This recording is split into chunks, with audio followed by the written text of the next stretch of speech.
il·lusionada de veure-us a tots aquí. Moltes gràcies, de veritat.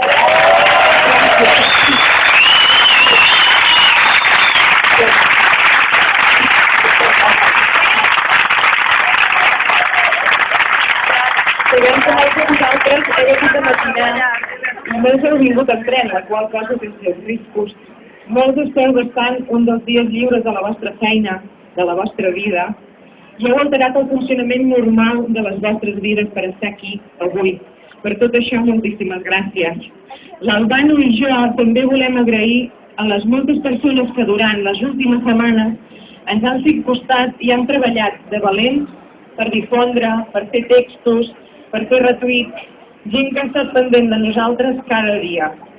Per últim, volem agrair la feina feta durant aquestes últimes setmanes pel nostre advocat, el José Aznar, que no sé si està per aquí, bueno, ara el veurem, i del bufet, moltes gràcies, José, i del bufet, associatiu d'Angún, que ha treballat de valent i de forma desinteressada. Moltes gràcies.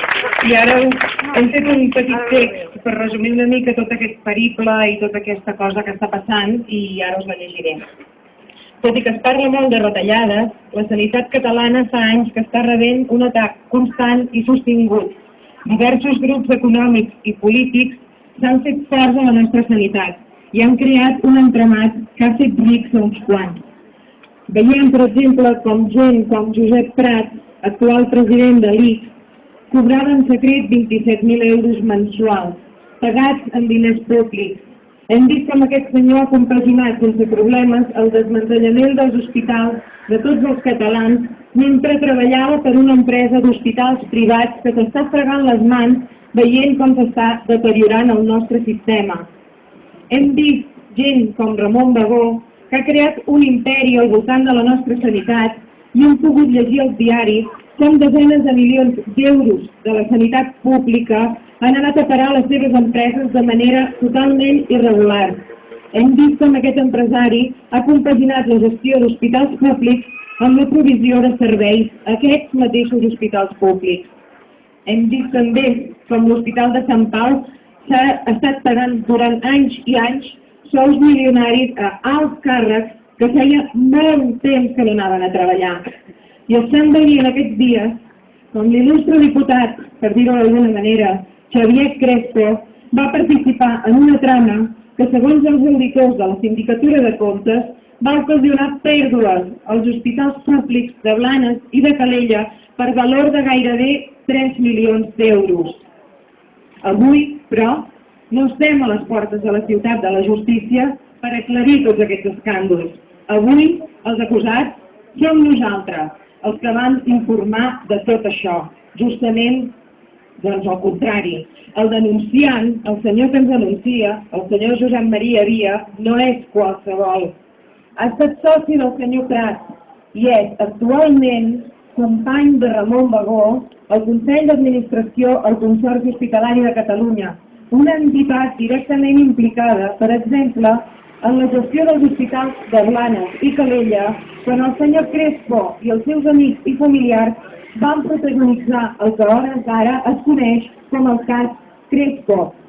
Cal recordar que el senyor Via ens ha portat aquí, avui, no perquè haguem posat informació incorrecta, ni per haver publicat cap dada incorrecta.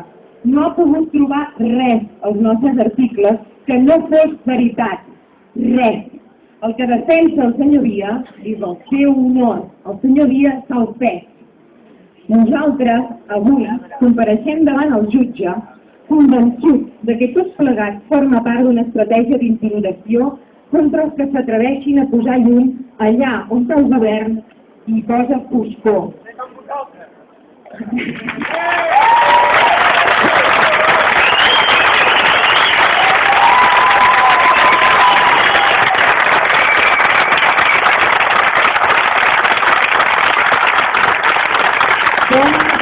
Ells volen cometre les seves agressions, els drets sanitaris dels ciutadans sense testimonis, sense que ningú destapi les vergonyoses complicitats político-econòmiques que hi ha darrere les mal anomenades retallades o destrelades, com diu Antoni. Però Ho porten molt clar, perquè no callarem, no callarem, no ens faran callar.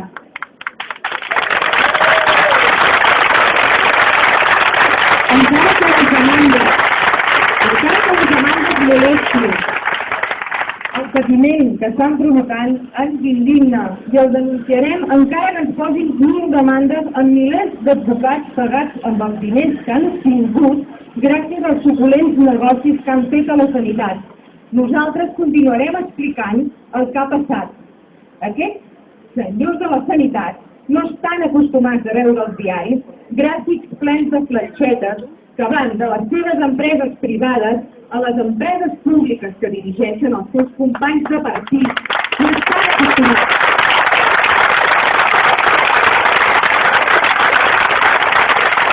No estan tampoc acostumats perquè per fer tot el que han fet han comptat amb la complicitat de molts mitjans de comunicació que han abandonat el seu compromís amb els ciutadans per ser còmplices d'unes polítiques que, en alguns casos, han estat totalment depredatòries del sistema públic de salut. TV3, per exemple, no ha considerat que fos notícia que els hospitals de Blanes faltin gairebé 3 milions d'euros de la caixa, mentre que al mateix temps aquests hospitals cobren 5 euros per poder reclinar la cadira de la persona que acompanya el malalt.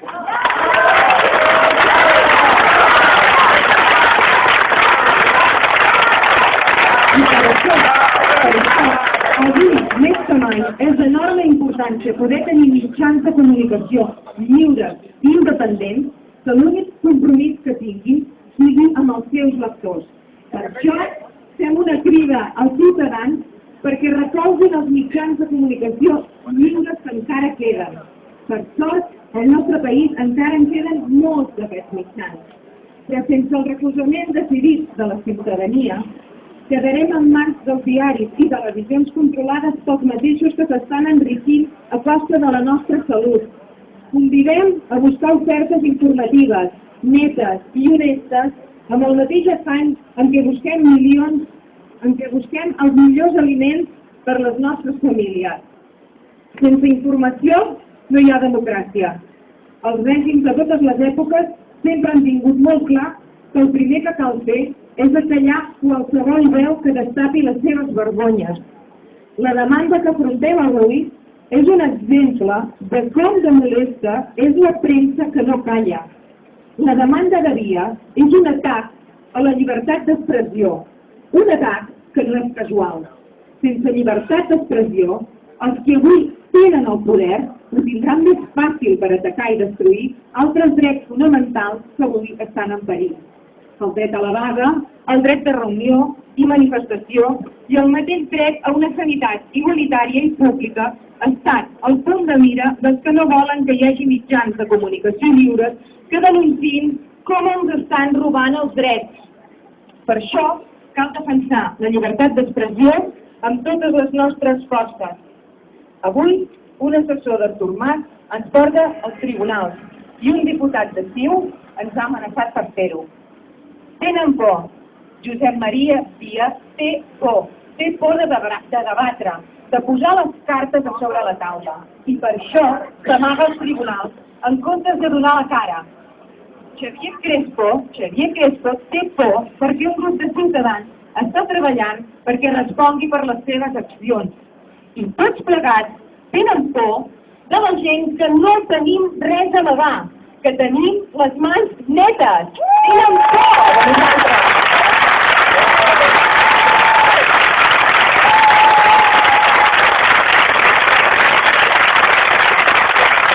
I nosaltres no sabem veure que som supervalents.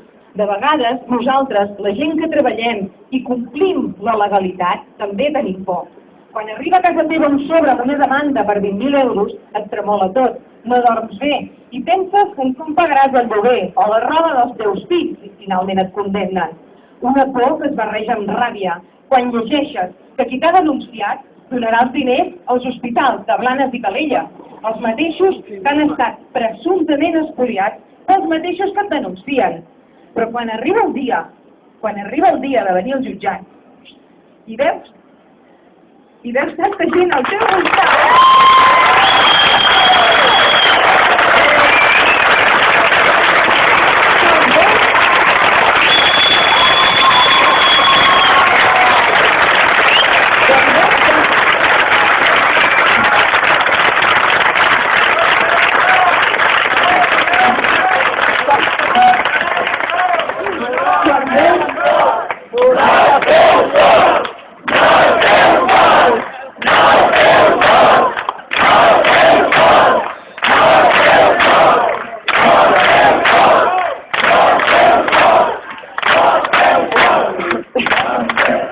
Quan veus sol, davant de la prepotència d'uns quants, quan veus a tanta gent que està disposada a callar i mirar per una altra banda, llavors la por canvia de bàndol, perquè està molt clar que no ens faran callar, ni a nosaltres, ni els joves que són empresonats per manifestar-se, ni els sindicalistes.